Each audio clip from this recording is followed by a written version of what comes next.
सदाशिवसमारम्भां शङ्कराचार्यमध्यमाम् अस्मदाचार्यपर्यन्तां वन्दे गुरुपरम्पराम्.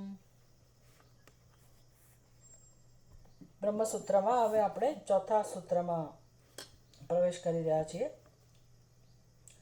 ચોથું સૂત્ર છે તત્તુ સમન્વયાત. એનો આપણે સૂત્રનો પહેલાં તો પદચ્છેદ કરીએ તો તત્તુ આવો એક શબ્દ છે, એમાં બે શબ્દો રહેલા છે. સંધિ બે પદ ભેગા થયેલા છે, સંધિ નથી. તત બીજો ત છે હલંત છે, એટલે અર્ધો અક્ષર છે, અને એમાં તું ભળે એટલે ડબલ ત થાય. તત્તુ સમન્વયાત. એક તુનો અર્થ છે, એક જ તું છે. તુનો અર્થ છે પરંતુ, અથવા તો તેથી. કિંતુ તત. તત એ પણ સર્વનામ છે. તું એટલે પરંતુ, કિંતુ પરંતુ, તત એ સર્વનામ છે. જેમ આપણે ગુજરાતી ભાષામાં તે, તેણી એવું એક જમાનામાં કરતા. પુરુષ પુલ્લિંગ, સ્ત્રીલિંગ અને પછી નપુંસકલિંગ. એવી રીતે સંસ્કૃત ભાષામાં સહ એ પુલ્લિંગ શબ્દ છે. સહ એટલે તે. પછી એમાં દ્વિવચન હોય તો તૌ, અને બહુવચન હોય તો તે. સહ તૌ તે, એવી રીતેના રૂપ બને. સ્ત્રીલિંગ હોય તો સા, એક વચન એટલે સા. સા તે તાહા, એવા એના રૂપ બને. અને નપુંસકલિંગ હોય તો તત્તે તાની, એક વચન, દ્વિવચન અને બહુવચન. એમાંનું આ નપુંસકલિંગ, ત્રીજો પુરુષ એક વચન એટલે તત, સર્વનામ છે. કોઈકની વાત છે. હવે આ તો ચોથા સૂત્રમાં પ્રવેશ્યા આપણે, એટલે આપણને ખબર હોવી જોઈએ કે આ તત સર્વનામ કોના માટે વપરાયું છે. તમે સ્વતંત્ર રીતે આ સૂત્રને સમજવાનો પ્રયાસ કરો, આગળના 3 સૂત્રોની ખબર જ ના હોય તો એ સૂત્ર ના સમજી શકાય. એટલે આપણે પહેલેથી જ જોતા આવ્યા કે બ્રહ્મસૂત્રની શરૂઆત ક્યાંથી થાય છે. પહેલું સૂત્ર કયું છે? તો પહેલું સૂત્ર છે અથાતો બ્રહ્મ જિજ્ઞાસા. બસ, એમાં ક્યાંય સર્વનામ નથી. અથ, અતઃ બે શબ્દ સમજવાના હતા, બહુ વિસ્તારથી સમજાવ્યા ભાષ્યકારે. અથ એટલે શું, અતઃ એટલે શું. એટલે આપણા જીવનમાં હવે એક પડાવ એવો આવવો જોઈએ, એ અથ શબ્દ દ્વારા કહો. હવે શું કરવાનું જીવનમાં? ઘણી બધી ચર્ચા થઈ, ઘણી બધી. એટલે જે માણસ બુદ્ધિમાન છે, વિચારશીલ છે, એ સમજી શકે કે ભાઈ આપણા જીવનમાં કંઈક કરવાનું બાકી છે, અગત્યની વસ્તુ જે રહી ગઈ છે એનો બોધ આપવામાં આવે છે. એના માટે આપણને જગાડવામાં આવે છે કે જો જીવનનો જે સાર છે, મનુષ્યના જીવનનો મુખ્ય જે કર્તવ્ય છે એ બાકી રહી ગયું છે. એટલે મૃત્યુ પહેલાં એના વિશે વિચાર થવો જોઈએ, અને મનુષ્યએ પોતાના જીવનને સાર્થક બનાવવું જોઈએ. ભલે આ જન્મમાં કદાચ આપણને મોક્ષ ના મળે, પણ આ રસ્તે આપણે જતા શીખી જઈએ. એકવાર આપણા જીવનમાં વળાંક આવી જાય, યોગ્ય દિશા મળી જાય, પછી ભગવાન બધું સંભાળી લે છે. પછી એ જ દિશામાં આપણે આગળ વધીએ. જો નહીં કરીએ તો જન્મ મૃત્યુ આવાગમન તો છે જ, એમાં આપણે ફરી જ રહ્યા છીએ. એટલે આત્મકલ્યાણનો માર્ગ અહીંથી શરૂ થાય છે. અથવા તો બ્રહ્મ જિજ્ઞાસા એટલે મનુષ્ય જીવનમાં બ્રહ્મને જાણવાની જિજ્ઞાસા, બ્રહ્મને જાણવાની ઈચ્છા કરવી જોઈએ. એટલે એમાં બધું આવી ગયું. બ્રહ્મ માટે મારે જાણવું હોય તો હું કોની પાસે જાઉં? સગાવાલા પાસે જાઉં, પડોશી પાસે જાઉં, મિત્ર પાસે જાઉં, કોની પાસે જાઉં? એટલે તો શાસ્ત્રનો વિષય છે, અને શાસ્ત્રને સમજાવનારા જે છે એની પાસે જવું પડે. એટલે બધું ઘણું બધું કહેવાય ગયું. આ બધું ઉપનિષદની અંદર વિસ્તારથી આપણને આ બધું સમજાવતા હોય છે. એટલે પહેલું સૂત્ર હતું અથા તો બ્રહ્મ જિજ્ઞાસા. બ્રહ્મની જિજ્ઞાસા જીવનમાં થવી જોઈએ. અતઃ એ અથ શબ્દનો અર્થ હતો કે હવે બ્રહ્મની જિજ્ઞાસા થવી જોઈએ. અતઃ એટલે કારણ કે. હવે એ પણ વિસ્તારથી સમજાવ્યું. શું કામ બ્રહ્મને જિજ્ઞાસા થવી જોઈએ? કારણ કે બહુ બધા પ્રયત્ન પછી પણ જીવનમાં જે જોઈએ છે પ્રાપ્ત નથી થવું.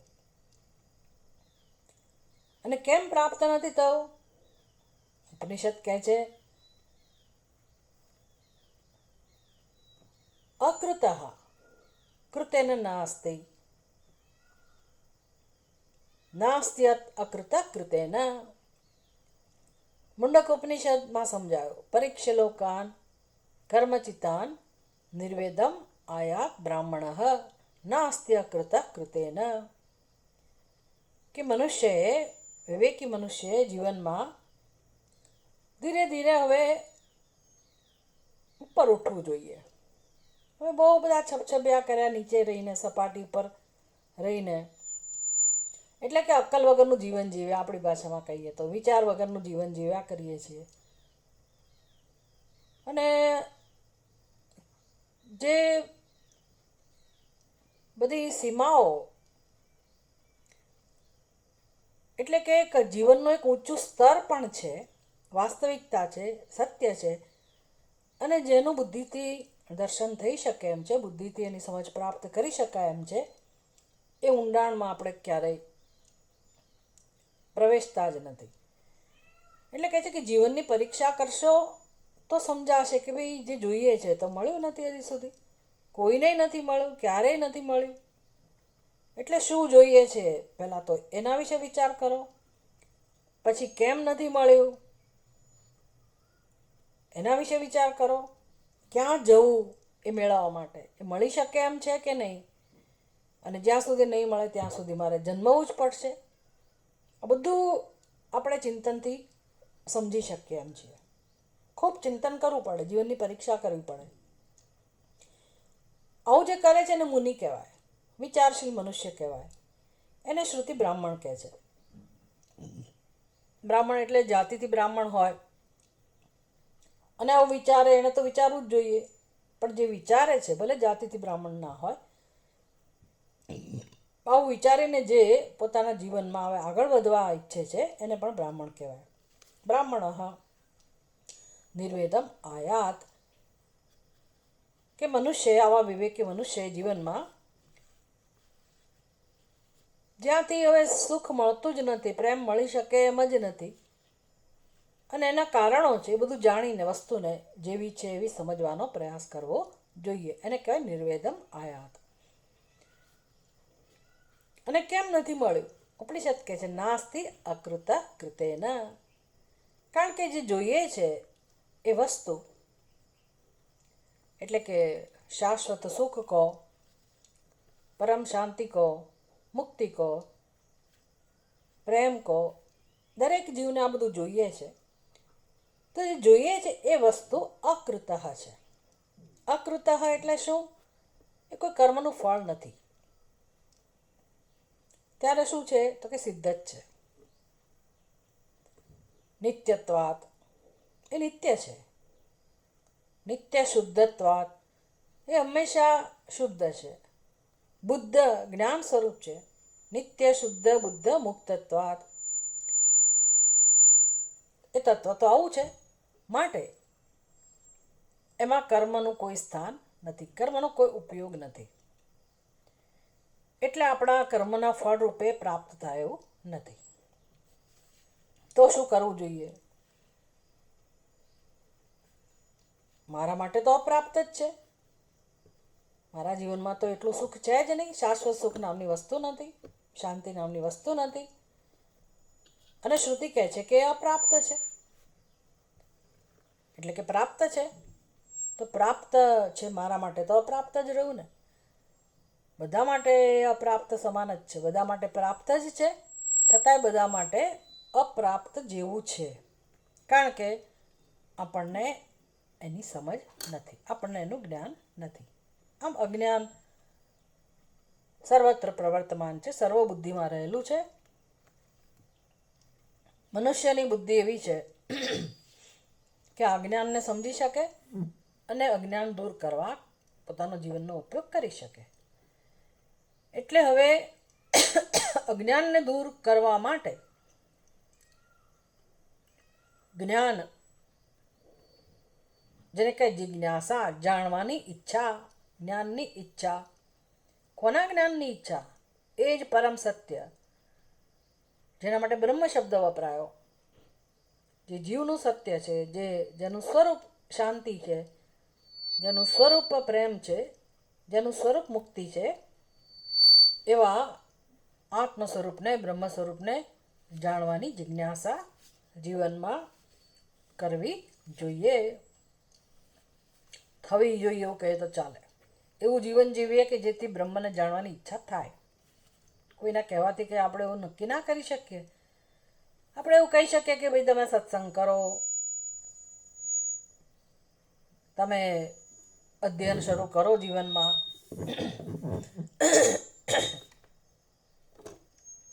વેદાંતનો સત્સંગ કરો, એવું તો માર્ગદર્શન આપી શકીએ. પણ તમે બ્રહ્મને જાણવાની ઈચ્છા કરો એવું ના કહી શકીએ. એટલે એ પણ બધું ભાષ્યકારે સમજાવ્યું કે ભાઈ બ્રહ્મ જિજ્ઞાસા કર્તવ્ય બરાબર છે, પણ ખરેખર તો એ ઈચ્છા જન્મતી હોય છે. કોને જન્મે, કયા સંજોગોમાં જન્મે, એ બધું વિસ્તારથી ઉપનિષદમાં પણ સમજાવે છે, ગીતામાં પણ સમજાવે છે. એટલે જે મનુષ્ય બુદ્ધિપૂર્વક જીવન જીવે છે અને એને જે ફળ પ્રાપ્ત થાય છે અંતઃકરણ શુદ્ધિ, તો આવા શુદ્ધ અંતઃકરણમાં સ્વાભાવિક જ બ્રહ્મને જાણવાની ઈચ્છા જન્મતી હોય છે. એટલે આપણે એવો બધો પ્રયાસ કરી શકીએ કે આપણું અંતઃકરણ શુદ્ધ થાય, એવું કરી શકીએ. ગીતાનો વિષય છે. ઉપનિષદમાં પછી કેવી રીતે આપણે એકાગ્રતા પ્રાપ્ત કરવી એની ચર્ચા કરવામાં આવી. તો એ પહેલા સૂત્રનો અર્થ થયો, અથા તો બ્રહ્મ જિજ્ઞાસા. પછી બીજું સૂત્ર હતું,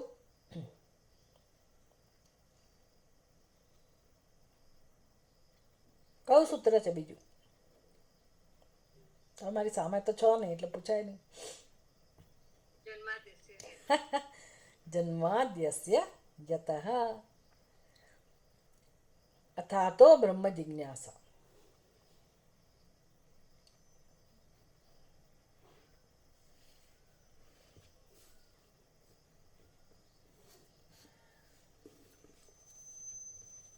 શું કામ બ્રહ્મને જાણવાની જિજ્ઞાસા થવી જોઈએ? યતઃ, કારણ કે. એટલે કેવું સરસ કનેક્શન છે બધા સૂત્રોની વચ્ચે, સંગતિ છે. બ્રહ્મને જાણવાની જિજ્ઞાસા શું કામ કરવી જોઈએ ભાઈ? શાંતિ માટે, મોક્ષ માટે, મુક્તિ માટે. પણ શું કામ બ્રહ્મને જાણવાની છે? કારણ કે બ્રહ્મ યતઃ, યતઃ જન્મ આદિ,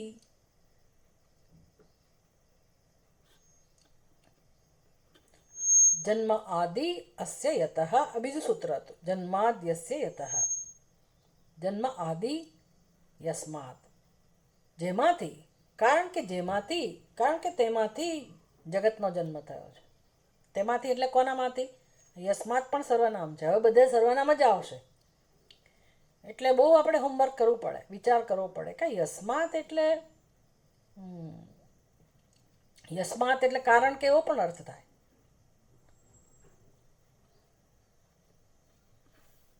યતઃ એટલે પણ કારણ કે.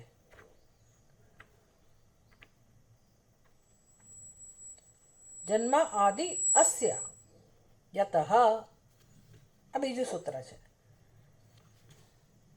કસ્ય કસ્ય જન્માદિ? તો જગતઃ.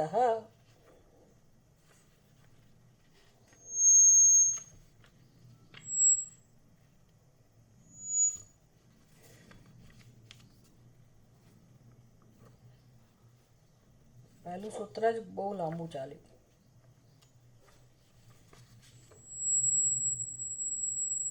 કારણ કે એમાં અધ્યાસ ભાષ્ય પણ હતો. અધ્યાસ ભાષ્યની આપણે ચર્ચા નથી કરતા, બહુ ઘણી બધી વખત એની ચર્ચા થઈ ગઈ.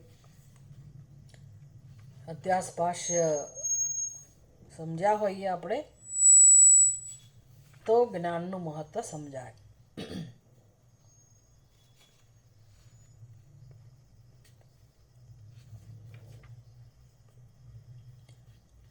જન્મ આદિ અસ્ય યતઃ.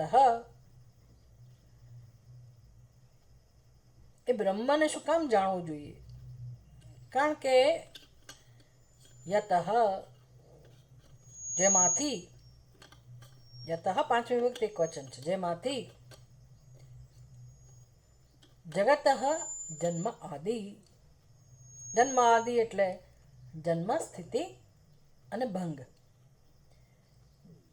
જેમાંથી આ જગતની સ્થિતિ, જગતનો જન્મ, જગતની સ્થિતિ અને જગતનો લય જેમાં છે, જેનાથી છે, જેને કારણે છે, તેવું આ બ્રહ્મ છે. બીજા સૂત્રમાં આપણને આટલું સમજાયું. શું કામ બ્રહ્મને જાણવું જોઈએ? કારણ કે આ જગતની ઉત્પત્તિ, સ્થિતિ, લય એ બધું કોને આશ્રિત છે? બ્રહ્મને. એનો અર્થ શું થયો? બ્રહ્મ જગતનું કારણ છે.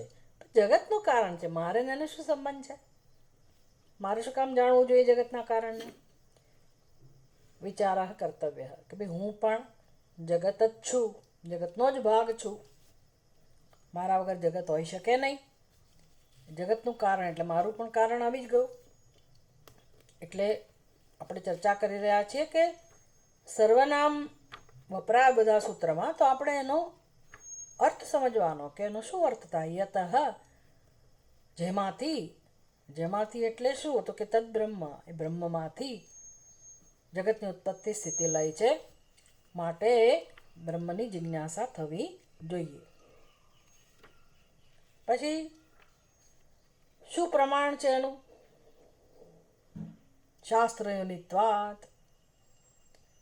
શાસ્ત્ર એનું પ્રમાણ છે કે ભાઈ બ્રહ્મ જગતનું કારણ છે. એવું ક્યાંથી જાણવા મળે છે? શાસ્ત્ર પાસેથી. એટલું જ નહીં, જે શાસ્ત્ર આ કહે છે, શાસ્ત્રની ઉત્પત્તિ પણ બ્રહ્મમાંથી છે. એટલે શાસ્ત્ર યોનિત્વાત એ ત્રીજું સૂત્ર હતું. હવે આ બધાનો અર્થ. હવે આ ચોથું સૂત્ર જ્યારે આપણે સમજીએ, તત તું સમન્વયાત. એટલે હવે તત્નો અર્થ શું કરવાનો? તો કે કોની ચર્ચા ચાલી રહી છે, કોની જિજ્ઞાસા થવી જોઈએ, કોણ જગતનું કારણ છે? તો કે બ્રહ્મ. એટલે અહીંયા તત્નો અર્થ બ્રહ્મ થાય. તત્ સર્વનામ છે અને સર્વનામ તો જ વપરાય જ્યારે પહેલાં કોઈકના વિશે વાત થઈ હોય. એટલે બ્રહ્મ વિશે વાત, બ્રહ્મ જ વિષય છે અને માટે અત્યારે આ સૂત્રમાં જે સર્વનામ છે એ બ્રહ્મ માટેનું છે. તું એટલે કિંતુ.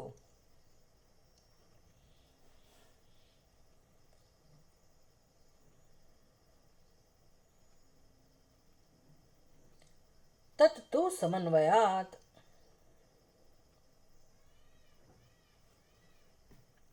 સમન્વયાત એ કેવી રીતે જાણી શકાય કે બ્રહ્મ જગતનું કારણ છે? શાસ્ત્ર સમજાવે છે, પણ તમે કેવી રીતે સિદ્ધ કર્યું?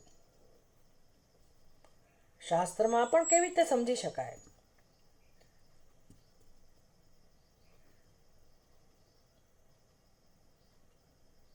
તમે કર્મથી ના જાણી શકો અને ઉપાસનાથી આ વસ્તુ ના જાણી શકો.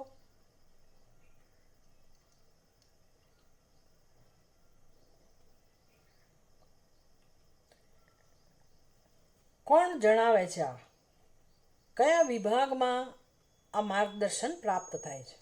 વેદના કયા વિભાગમાં? શાસ્ત્ર એટલે વેદ. બીજા કોઈ શાસ્ત્ર અને આપણે શાસ્ત્ર કહેતા નથી. જે કે બીજા શાસ્ત્રો જન્મ્યા છે એનું મૂળ તો વેદમાં જ છે. એટલે મૂળભૂત શાસ્ત્ર જેના માટે ભગવાન કહે છે કે અર્જુન સહયજ્ઞ પ્રજા સૃષ્ટવા પુરા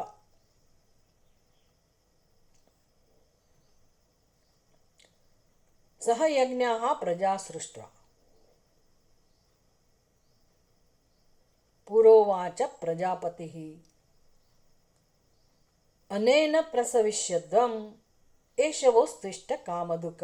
આ શાસ્ત્ર છે, આ વેદ છે, જેની ઉત્પત્તિ પ્રજાની સાથે જ થઈ છે. અને બ્રહ્માજીએ સૃષ્ટિના સર્જનની સાથે જ કેવી રીતે આ સૃષ્ટિમાં સંવાદિતા બની રહે અને બધા સુખ અને સંતોષ પૂર્વક પોતાનું જીવન જીવી શકે અને ઉન્નતિ કરે, એનો સરસ ઉપાય ત્યાં જ બતાવ્યો. અને એને પ્રસવિષ્યદ્વમ એટલે આ જે યજ્ઞ છે એનાથી તમે તમારું કલ્યાણ કરો. પરસ્પર દેવતાઓ તમારું કલ્યાણ કરે, તમે દેવતાઓને સંતુષ્ટ કરો યજ્ઞ દ્વારા.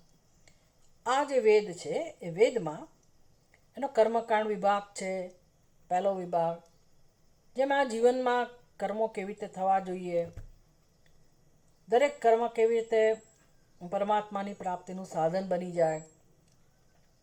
ભલે પહેલાં આપણી કામનાઓની પ્રાપ્તિનું સાધન બને, અર્થકામની પ્રાપ્તિનું સાધન બને, પણ એ કેવી રીતે કરીએ કે જેથી ધીરે ધીરે આપણે આગળ વધીએ, સંસારમાંથી મુક્ત થવા તરફ આગળ વધીએ, એ ઉપાય બતાવે. પછી એ જેને ધ્યાનમાં રાખીને કર્મ થાય છે એ ઈશ્વર એની ઉપાસના, એટલે કે જીવનમાં ઈશ્વર જ સત્ય છે, તો કર્મ દ્વારા એની આરાધના થયા પછી મનથી પણ એની ઉપાસના, અને એમ કરતાં કરતાં અંતઃકરણ નૈશ્ચલ્ય પ્રાપ્ત થાય. એ માટે ઉપાસના કાંડ, એમાં ઈશ્વરની ચર્ચા છે, જાત જાતની ઉપાસનાઓનું વર્ણન છે, દેવી દેવતાની ઉપાસના. તો શું એ બધા દ્વારા આ બધું ના જાણી શકાય કે બ્રહ્મ જગતનું કારણ છે અને માટે બ્રહ્મને જાણવાની જિજ્ઞાસા? તો એ બ્રહ્મની જે પ્રાપ્તિ છે કર્મ દ્વારા, ઉપાસના દ્વારા થાય કે ના થાય એની ચર્ચા તો ઘણી બધી ઉપનિષદની અંદર આવી ગઈ. પણ એ વેદમાં કર્મકાંડ વિભાગમાં અને ઉપાસના વિભાગમાં બ્રહ્મના જ્ઞાનની વાત નથી. બ્રહ્મના જ્ઞાન માટે આપણે તૈયાર થઈએ એના માટે જીવન જીવવાનું માર્ગદર્શન છે. અને તો પછી બ્રહ્મના સ્વરૂપને જાણવાની વાત ક્યાં છે? બ્રહ્મ જગતનું કારણ છે, એ બધી વસ્તુઓ ક્યાં જાણવા મળે? તો કે જ્ઞાન વિભાગમાં. જ્ઞાનકાંડ, જેને આપણે વેદનો અંત ભાગ કહીએ છીએ, વેદાંત. વેદાંત એટલે આટલું જ. વેદાંત કોઈ ફિલોસોફી છે અને ફલાણું છે, દુનિયામાં જે કંઈ વાતો થતી હોય, પણ વેદાંત એટલે જે વેદના અંત ભાગમાં છે. અંત ભાગમાં શું આવેલું છે? ઉપનિષદ આવેલા છે.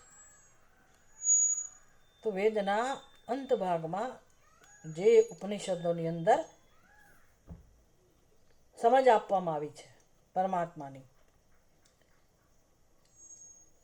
એ ઉપનિષદના જે વાક્યો છે, મહાવાક્યો, એ બધા જ ઉપનિષદના વાક્યો દ્વારા એક જ વસ્તુ, એક જ સત્ય સમજાવવામાં આવ્યું છે, અને એ છે બ્રહ્મ.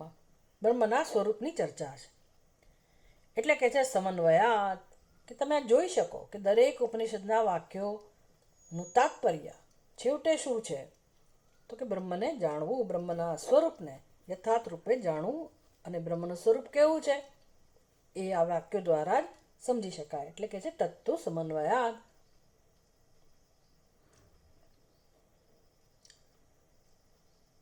તો આપણે જોઈએ 132મા પાના ઉપર પહેલાં એનો પદચ્છેદ કર્યો. મહાવાક્ય છે તત્વ સમન્વયાત, પછી એનો પદચ્છેદ કર્યો તત તુ સમન્વયાત. પદાર્થોક્તિ એટલે કે પદાર્થનો અર્થ કર્યો. તત એટલે શું? પહેલાં તું શબ્દનો અર્થ કર્યો.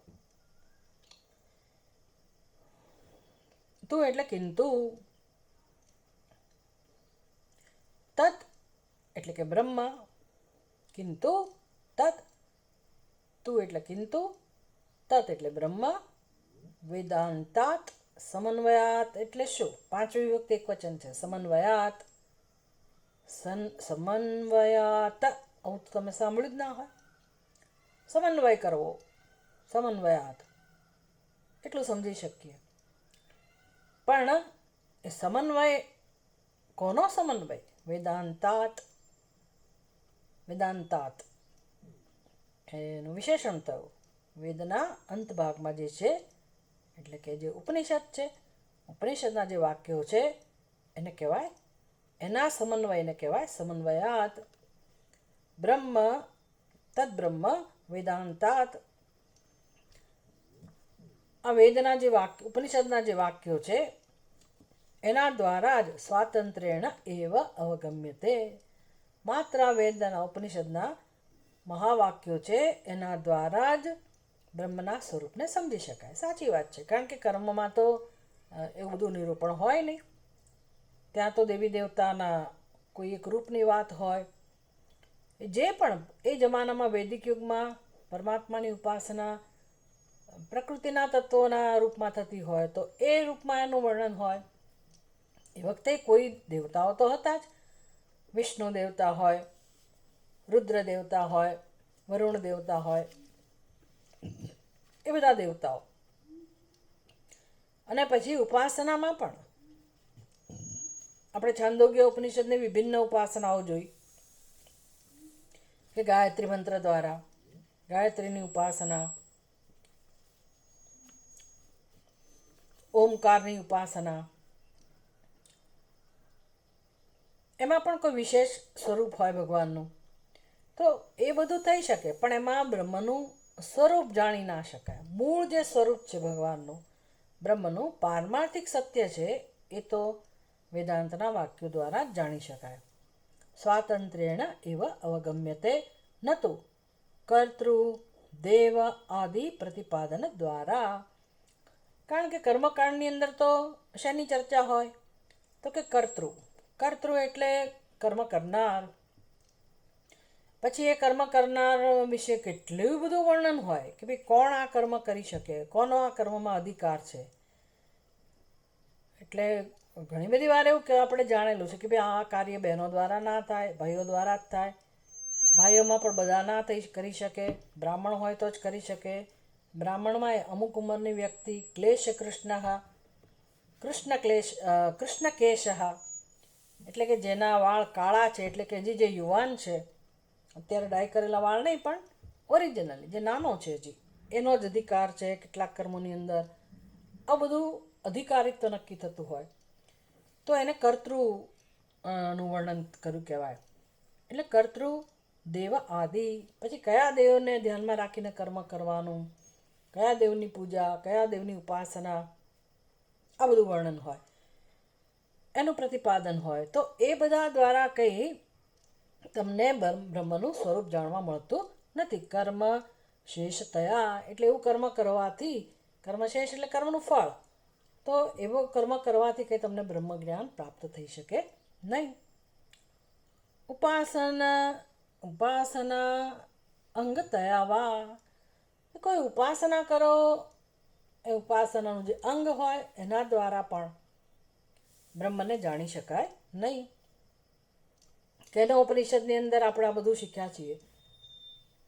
કેનો ઉપનિષદમાં બહુ સરસ વર્ણન કરવામાં આવ્યું કે બ્રહ્મ ન તદ બ્રહ્મ, એ બ્રહ્મ નથી જેની તું ઉપાસના કરી રહ્યો છે. એટલે આપણને આશ્ચર્ય થાય કે ભાઈ આપણે તો એને ભગવદ્ બુદ્ધિયા જ ઉપાસના કરીએ છીએ, કે તે બ્રહ્મ ના હોય? તો કે જ્યાં સુધી તું એને પોતાનાથી ભિન્ન માને છે ત્યાં સુધી એ બ્રહ્મનું પારમાર્થિક સત્ય નથી રહેતું. એટલે જો ભેદ બુદ્ધિ દૂર થાય તો જુદી વાત છે, પણ ઉપાસ્ય અને ઉપાસક એ ખ્યાલ તો હોવાના જ ઉપાસનામાં. એટલે એ પણ બ્રહ્મનું જ્ઞાન કરાવનાર નથી. તો પછી શેનાથી બ્રહ્મનું જ્ઞાન થાય? તો કે ઉપનિષદના મહાવાક્યો છે એના વિચારથી. અને બધા જ વાક્યોનો જ્યારે આપણે વિચાર કરીએ, ઉપનિષદના બધા વાક્યોને જ્યારે સમજીએ, આપણે તો બધા ઉપનિષદને ભણતા ના હોઈએ, પણ આ મહાત્માઓએ આ કામ કરેલું છે. અને આ તો વેદવ્યાસ કૃત સૂત્ર છે, અને શંકરાચાર્યજીએ એને સમજાવેલા છે, એના પર ભાષ્ય લખેલું છે. એટલે એ બધાએ કામ કરેલું છે, અને બધા જ ઉપનિષદનો સાર જેમાં આવી જતો હોય છે. એટલે ભાષાર્થ શું નક્કી થયો? આખા સૂત્રનો ભાષાર્થ શું થયો? वेदांत वाक्य उस ब्रह्म का स्वतंत्र ही बोध कराते हैं. वेदांत वाक्य उस ब्रह्म का स्वतंत्र ही बोध कराते हैं. वेदांत वाक्य છે ને એ બ્રહ્મનો સ્વતંત્ર રીતે બોધ કરાવે છે. માટે समन्वयात એટલે वेदांत वाक्यના સમન્વયથી कर्ता और देवता के प्रतिपादन द्वारा કર્મ નવો વિષય છે જીનો, એટલે મને લગા સમજતા વાર લાગે. માઇક્રોફોન બંધ રાખો. કોણ માઇક્રોફોન ચાલુ રાખે છે?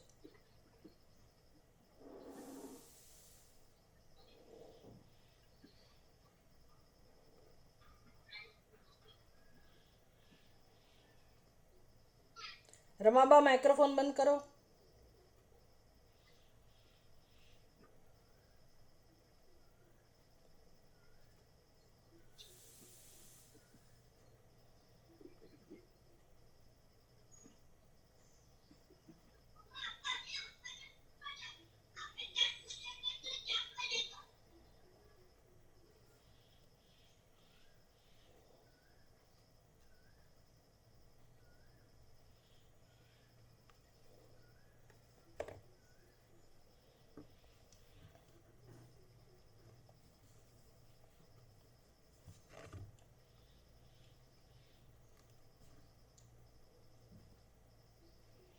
भाषार्थ में कहવામાં આવ્યું वेदांत वाक्य उस ब्रह्म का स्वतंत्र ही बोध कराते हैं. એટલે ઉપનિષદના વાક્યોનો એક જ વિષય છે, એમાં કર્મની કોઈ વાત નથી, ઉપાસનાની કોઈ વાત નથી. હા, હોય તો કદાચ આપણને પોતાના આત્મ સ્વરૂપને જાણવાના સાધન તરીકે જરૂર ઉપદેશ હોય, પણ ઉપનિષદનો મુખ્ય બોધ જે સંદેશ છે, ઉપદેશ છે, એ તો કેવળ બ્રહ્મના સ્વરૂપને જણાવનારો છે. એટલે વેદાંતના વાક્યો કોઈની મદદ વગર, કર્મ ઉપાસના કશાને વચમાં લાવ્યા વગર સીધે સીધું એમનું તાત્પર્ય આત્મ સ્વરૂપના વર્ણનમાં એટલે કે બ્રહ્મ સ્વરૂપના વર્ણનમાં જ છે. સ્વતંત્ર ही बोध कराते हैं, એને બીજા કશાની જરૂર નથી. કર્તા और देवता के प्रतिपादन द्वारा એટલે ઉપનિષદમાં કોઈ કર્તાની વાત નથી, કોઈ દેવતાના પ્રતિપાદનની વાત નથી. એનો અર્થ કે તમે કોઈ કર્તાનું વર્ણન કરીને પછી કર્મની વાત કરતા હો, કે દેવતાનું વર્ણન કર્યા પછી, પ્રતિપાદન કર્યા પછી એ દેવતાની ઉપાસનાની વાત કરતા હો, આવું બધું ઉપનિષદમાં નથી. એટલે ઉપનિષદનું કામ એક જ છે, કેવળ અને કેવળ બ્રહ્મના સ્વરૂપને સમજાવવું. અને એક ઉપનિષદ નહીં, બધા જ ઉપનિષદને આ જ સમજાવવું છે. બધા ઉપનિષદનો વિષય આ જ એક છે. હવે એનું પ્રથમ વર્ણક છે, એટલે એની પ્રથમ વર્ણક એટલે એની એક પ્રકારની વ્યાખ્યા સમન્વયાધિકરણ, એટલે ચોથું સૂત્ર છે એનું અધિકરણ. એનું નામ કયું અધિકરણ છે? સમન્વયાધિકરણ. દરેક સૂત્રમાં આપણે જે અધિકરણ જોઈએ છે ને, એ જે સૂત્રનું નામ હોય એ જ અધિકરણનું નામ હોય છે. એટલે અધિકરણ પહેલું.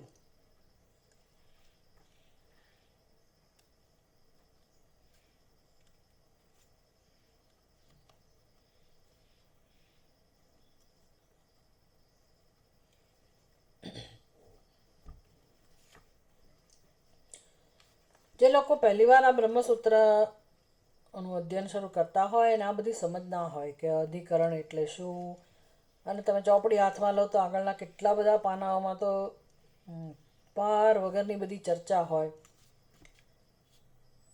એટલે આપણે ક્યાંથી શરૂઆત કરી રહ્યા છીએ, ક્યાં જવું, આ બધી ખબર ના હોય. કેટલી બધી ચર્ચાઓ હતી પહેલાં અધિકરણને ધ્યાનમાં રાખીને, પહેલાં સૂત્રને ધ્યાનમાં રાખીને પહેલાં અધિકરણ વિશે બહુ બધી વિસ્તારથી ચર્ચા કરવામાં આવી કે બ્રહ્મસૂત્રની વ્યવસ્થા શું છે.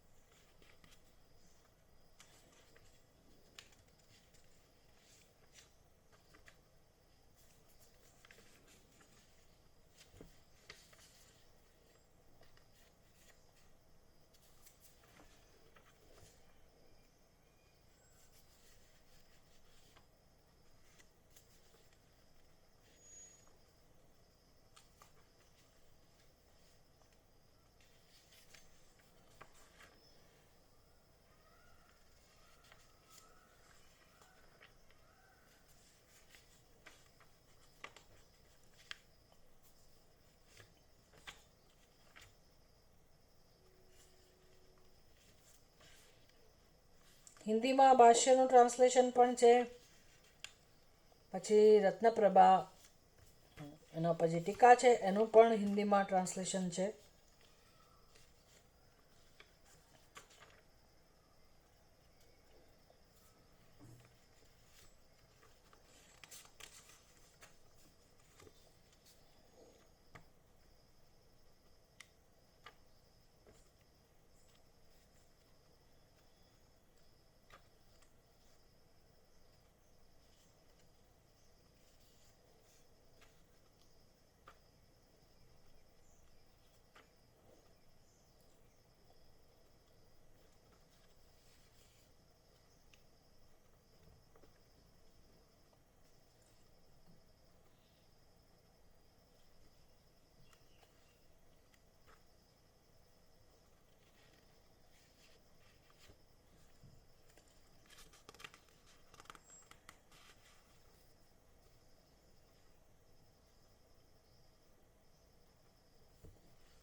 એટલે આપણા પુસ્તકમાં 60મા પાના ઉપર છે, જેને આ સંગતિ જોવી હોય. જિજ્ઞાસા અધિકરણ. અધિકરણ શું વસ્તુ છે? એટલે પહેલું સૂત્ર હતું અથવા તો બ્રહ્મ જિજ્ઞાસા, તો એનું અધિકરણનું નામ પણ આપ્યું જિજ્ઞાસા અધિકરણ. પછી એ અધિકરણ એટલે એમાં એક સરસ શ્લોક આપ્યો હોય, એના 4 ચરણ હોય. શ્લોકની અંદર 4 ચરણ હોય અને એ અધિકરણનો સાર, અધિકરણને કેમ સમજવું, એટલે પદ્ધતિ કેવી છે બ્રહ્મસૂત્રની આપણે આ બધી ચર્ચા કરેલી છે કે બ્રહ્મસૂત્ર, સૂત્ર એટલે શું? સૂત્ર એટલે જેમાં ઓછામાં ઓછા શબ્દો. એવું કહેવાય કે આ વ્યાકરણના સૂત્ર, પાણીની સૂત્ર, એ બધા સૂત્ર હોય તો સૂત્રની રચના કરનારા લોકો, પંડિતો, એ પોતાની બુદ્ધિનો એટલો બધો ઉપયોગ કરે, એવી સરસ રીતે બધું આલોચન કરે, બધું વિષયને એવી સરસ રીતે એ સમજેલા હોય અને ટૂંકમાં એને, જેમ આપણી બધી અમુક વસ્તુઓ કેપ્સ્યુલ ફોર્મમાં કેમ ભરી દઈએ, નાનકડી એવી ચીપની અંદર કેટલો બધો મસાલો ભરેલો હોય, તમારા મેમરી કાર્ડમાં કેટલી બધી વસ્તુઓ ભરી હોય, એમ એક સૂત્રની અંદર એટલી બધી વસ્તુઓનો સમાવેશ થઈ ગયો હોય, એવા શબ્દો દ્વારા સૂત્રની રચના થઈ હોય. તો પંડિતોને ધારો કે એક માત્રા ઓછી કરવી પડે, એક ઓછી માત્રા, ધારો કે અર્ધાક્ષર મળી ગયો, એક માત્રા એને મળી ગઈ કે ભાઈ આ ચલો હવે આનો ઉપયોગ અમે નહીં કરીએ તો ચાલશે, તો એ લોકો ઉત્સવ મનાવે, એટલો બધો આનંદ થાય એને. એટલે કે બને એટલું ટૂંકમાં જે વસ્તુ કહેવાતી હોય એ જેના દ્વારા થતી હોય છે એને સૂત્ર કહેવાય. પાણીની સૂત્ર હોય, સાંખ્ય સૂત્ર હોય, દરેક શાસ્ત્રના પોતાના સૂત્ર હોય. એમાં બ્રહ્મસૂત્ર છે. અને એ સૂત્રને સમજવાના હોય, ખોલવાના હોય. અને સૂત્રનું તાત્પર્ય શું હોય તો કે ન્યાયશાસ્ત્ર. બ્રહ્મસૂત્રને બીજું શું કહેવાય? ન્યાયશાસ્ત્ર. એટલે જેમાં બહુ બધું તર્કથી, સંગતિ દ્વારા તમે વસ્તુને સ્પષ્ટ રીતે સમજી શકો. એટલે બુદ્ધિ હંમેશા તર્ક દ્વારા શીખતી હોય. તો તમે જો તર્ક ખોટી રીતે કરો, તમારી બુદ્ધિને એવા તર્ક શીખવાડ્યા હોય, કુતર્ક જેને કહેવાય, કે જેમાં કોઈ સત્ય જ નથી, તો એ બુદ્ધિ આપણને બંધનનો અનુભવ કરાવે છે, જે આપણી બુદ્ધિમાં ઓલરેડી છે, જે અજ્ઞાનમાંથી જન્મેલી વસ્તુ છે. એટલે સત્યને સમજવા માટે પછી મારે કયા તર્ક અપનાવવાના, શું કરવાનું? તો કે શ્રુતિ મને તર્કનું આલંબન લેતા શીખવાડે. શ્રુતિમતઃ તર્ક અનુસંધીયતા. તર્ક તો કરવાની ટેવ છે જ બુદ્ધિને. તર્ક જ જોઈએ, તર્ક દ્વારા જ બુદ્ધિ શીખતી હોય. તો એને શ્રુતિમત તર્ક, શ્રુતિ જેને પરવાનગી આપે છે, શ્રુતિનો મત જેની સાથે સંમત છે, એવા તર્કને મારે જીવનમાં ધારણ કરતાં શીખવું જોઈએ. મારી બુદ્ધિને એવા તર્ક કરતાં શીખવાડવું જોઈએ. એટલે મારી બુદ્ધિને મારે કેળવવી પડે કે ભાઈ સત્યને અનુરૂપ તર્ક કરતાં કેમ શીખવું. એટલે બ્રહ્મસૂત્રની અંદર જે સત્યનું પ્રતિપાદન છે, બ્રહ્મનું પ્રતિપાદન છે, જે ઉપનિષદો દ્વારા જે સમજી શકાય છે, તો એ બધા ઉપનિષદોને આપણે લોજિકલી સમજીએ, તર્કની મદદથી સમજીએ, અને તો સત્યને આપણે પારખી શકીએ, ગ્રહણ કરી શકીએ. એને ન્યાયશાસ્ત્ર કહેવાય. એટલે બ્રહ્મસૂત્રમાં આ બધી વસ્તુઓ હોય. એટલે આ જિજ્ઞાસા અધિકરણ ધારો કે કહું તો એમાં પછી 4 ચરણ હોય. અને એમાં કેટલી વસ્તુઓ હોય અધિકરણ સારની અંદર? તો કે એક સંશય આપવામાં આવ્યો હોય, ડાઉટ ક્રિએટ કરવામાં આવ્યો, જેને આપણે આમ જ વસ્તુ સમજવા માટે દરેક સૂત્રમાં આપણે સમજ્યા જ છીએ, આમાંય સમજીશું.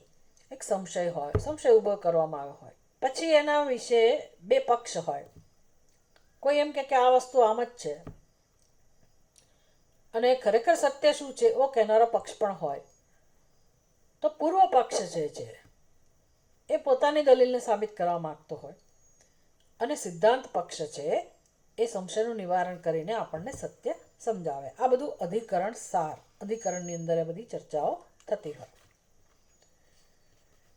અને ઘણીવાર એ સૂત્રને સમજવા માટે, જેમ કે આપણે શાસ્ત્ર યોનિત્વાત એ સૂત્ર સમજ્યા, તો એ અધિકરણમાં એ સૂત્રને સમજવાની 2 પ્રકારની રીત હતી. બંને રીતેની વ્યાખ્યા થતી હતી. એ તો બંને એને ધ્યાનમાં લઈને એની ચર્ચા કરવામાં આવી. પહેલી વ્યાખ્યા હતી કે શાસ્ત્ર યોનિત્વાત એટલે શું? તો કે શાસ્ત્ર બ્રહ્મનું કારણ છે. ત્વાત એટલે 5મી વિભક્તિ, એકવચન. હેતુ શાસ્ત્ર યોનિત્વાત, કારણ કે શાસ્ત્ર બ્રહ્મનું કારણ છે. કેવી રીતે? તો કે શાસ્ત્ર દ્વારા જ બ્રહ્મના સ્વરૂપને જાણી શકાય છે. કે શાસ્ત્રે બ્રહ્મને ઉત્પન્ન નથી કર્યું, પણ બ્રહ્મને જાણવાનું પ્રમાણ એકમાત્ર શાસ્ત્ર છે. એક અર્થ આવો કર્યો શાસ્ત્ર યોનિત્વાત. બીજો અર્થ એવો કર્યો જન્માદ્યસ્ય અતઃ શાસ્ત્ર યોનિત્વાત, એટલે યોનિ એટલે કારણ, શાસ્ત્રનું પણ કારણ છે. કોણ કારણ છે? તો કે બ્રહ્મ. એટલે શાસ્ત્રની ઉત્પત્તિ પણ જેમાંથી થઈ છે, એ બીજો અર્થ કર્યો. તો એ પહેલા અર્થ માટે શબ્દ વપરાય વર્ણક, પ્રથમ વર્ણક. બીજા અર્થને સમજાવવા માટે દ્વિતીય વર્ણક. એવી રીતે આ તત્વ સમન્વયાત એ સૂત્રમાં પણ આટલી વસ્તુઓ આપણે જોઈશું. અધિકરણનો સાર એટલે સંશય, સંદેહ જેને કહેવાય, પછી પૂર્વ પક્ષ, પછી સિદ્ધાંત, અને આ બધું એક વ્યાખ્યા પ્રથમ વર્ણકની અંદર, અને પછી દ્વિતીય વર્ણકમાં વળી પાછું એ જ પદ્ધતિ, સંદેહ, પૂર્વ પક્ષ અને સિદ્ધાંત. આવી રીતે આગળ વધવાનું રહેશે. વેદાંતાઃ કર્તૃદેવાદિપરા બ્રહ્મપરા ઉત અનુષ્ઠાનોપયોગિત્વાत् કર્ત્રાદિ પ્રતિપાદકાઃ भिन्नप्रकरणात् लिङ्गषट्काश्च ब्रह्मबोधकाः सति प्रयोजने अनर्थहाने અનુષ્ઠાન તત્ર કિમ. આ અધિકરણ છે અને એ પ્રથમ વર્ણકને અંતર્ગત છે. એમાં અધિકરણ સારમાં વેદાંતાઃ કર્તૃદેવાદિપરાઃ બ્રહ્મપરા ઉત. એક શંકા થઈ કે વેદાંતાત આવો અર્થ કર્યો ને, તત્વ સમન્વયાત એટલે વેદાંતાત, વેદાંતના વાક્યો એટલે ઉપનિષદના વાક્યો. આ બધા હેતુ આપ્યો, આ બધાનો સમન્વય એવો જ થાય છે કે બ્રહ્મ જગતનું કારણ છે, માટે બ્રહ્મને જાણવાની જિજ્ઞાસા થવી જોઈએ. આ બધું અંદર સમજમાં ઉતરવું જોઈએ. આપણે આ સ્ટડી છે અને સ્ટડી નથી પણ ખરો. સ્ટડી છે તો કેમ છે કે બુદ્ધિને માર્ગદર્શન મળે, એટલા માટે બુદ્ધિને કેળવણી મળે. સત્યને જાણવા માટે ભગવાને બુદ્ધિ આપી છે, તો એ બુદ્ધિને ટ્રેનિંગ મળવી જોઈએ. એવી ટ્રેનિંગ સંસારમાં ક્યાંયથી ના મળે, એટલે અધ્યયનની જરૂર છે. અને બીજું સ્ટડીની જરૂર નથી. કેમ તો કે બુદ્ધિ આવી થઈ ગઈ હોય તો બ્રહ્મ તો આત્મરૂપે રહેલું જ છે. જો તમારી બુદ્ધિ સ્પષ્ટ હોય તો તમારે એવા કોઈ માથાકૂટ કરવાની જરૂર નથી. પણ કેમ જરૂર છે? કારણ કે આપણી બુદ્ધિ સત્યને જાણતી નથી.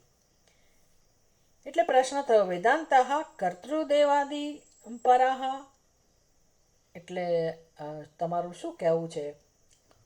સંશય જન્મ્યો. શું કહેવું છે કે વેદની અંદર કર્મકાંડ વિભાગ પણ છે, ઉપાસના વિભાગ પણ છે, એટલે કર્તાની વાત પણ છે, દેવ વગેરેની વાત પણ છે. તો કર્તૃદેવાદિપરાઃ એ કોને સમર્પિત છે? વેદ જીવને, કર્તાને અને દેવતાને. એને મીન્સ એનું તાત્પર્ય કે એને મહત્વ અપાય છે, વેદ એને મહત્વ આપે છે, અથવા તો વેદાંતની વાત છે. વેદાંતાઃ કર્તૃદેવાદિપરાઃ. સમન્વયાત એટલે વેદાંતાત. તો વેદાંતમાં કોની વાત છે? કર્તાની, દેવતાની. એક સંશય થયો. કર્તૃદેવાદિપરાઃ વા ઉત એટલે વા બ્રહ્મપરાઃ, કે પછી સ્વતંત્ર રીતે બ્રહ્મનું પ્રતિપાદન કરે છે. વેદાંત કર્તા, દેવતા વગેરે દ્વારા કર્મનું કે પછી ઉપાસનાનું પ્રતિપાદન કરે છે, અથવા તો કર્મ અને ઉપાસના દ્વારા બ્રહ્મનું પ્રતિપાદન કરે છે. વેદાંતનું તો તાત્પર્ય બ્રહ્મમાં જ છે, તો સ્પષ્ટ થયું કે ભાઈ બ્રહ્મનું જ પ્રતિપાદન કરે છે. પણ એ કર્મને ઉપાસના દ્વારા, કર્મને ઉપાસનાની મદદથી બ્રહ્મનું પ્રતિપાદન કરે છે, બ્રહ્મની સમજ આપે છે, કે પછી સ્વતંત્ર રીતે બ્રહ્મની સમજ આપે છે. આ સંશય થયો. અનુષ્ઠાન ઉપયોગિત્વાત કર્ત્રાદિ પ્રતિપાદકાઃ. હવે પૂર્વ પક્ષ એવો છે કે એવું કહે છે કે ભાઈ એ તો કર્મ અને ઉપાસના દ્વારા જ બ્રહ્મનું વર્ણન કરે છે, બ્રહ્મનું પ્રતિપાદન કરે છે.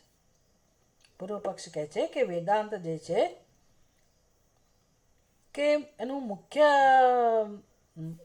ઉદ્દેશ એનો બ્રહ્મના પ્રતિપાદનમાં નથી. વેદાંતને પણ મહત્વ શેનું સમજાવું છું કે જીવનમાં કર્મ તો હોવા જ જોઈએ. યાવત જીવે, જ્યાં સુધી જીવો ત્યાં સુધી કર્મ તો થવું જ જોઈએ. એટલે કર્મનું પ્રતિપાદન કરે છે. બ્રહ્મનું પ્રતિપાદન ભલે કરતા હોય પણ કર્મ છોડવાની વાત કરતા નથી. બ્રહ્મ પ્રતિપાદનનું કોઈ ફળ નથી. એટલે પરંપરા સ્વર્ગાદી ફળ મેળવીને, એટલે કર્મનું ફળ સ્વર્ગ વગેરે હોય તો કર્મ તો જોઈએ જ, એટલે કે ઉપાસના પણ જોઈએ. આમ એ બધા દ્વારા બ્રહ્મનું પ્રતિપાદન કરે છે. આ કોણ છે? પૂર્વ પક્ષ. જેવું માને છે કે કર્મ ઉપાસના દ્વારા જ તમે બ્રહ્મને પ્રાપ્ત કરી શકો. સિદ્ધાંત કયો છે? સત્ય વસ્તુ કઈ છે? તો કે વેદાંત એ કર્મકાંડને અંતર્ગત નથી. એ ત્રીજી અને ચોથું ચરણ અધિકરણનું ભિન્ન પ્રકરણાત લિંગ ષટકાચ બ્રહ્મબોધકાહ કે બ્રહ્મબોધકાહ વેદાંતાહ. વેદાંતના વાક્યો છે કેવળ બ્રહ્મનો ઉપદેશ કરનારા છે. શેને કારણે? ભિન્ન પ્રકરણાત. એક હેતુ આપ્યો કે ભાઈ વેદાંતનું પ્રકરણ જ ભિન્ન છે. લિંગ ષટકાચ, કારણ કે તમે જોઈ શકશો કે દરેક ઉપનિષદના ષટલિંગ એટલે કે છ એના ચિહ્નો છે જેના પરથી સિદ્ધ થાય છે કે અહીંયા કેવળ બ્રહ્મની જ વાત છે, આત્માની જ વાત છે. આવું હોવાથી સતી પ્રયોજને અનર્થહાને અનુષ્ઠાનતઃ અત્ર કિમ.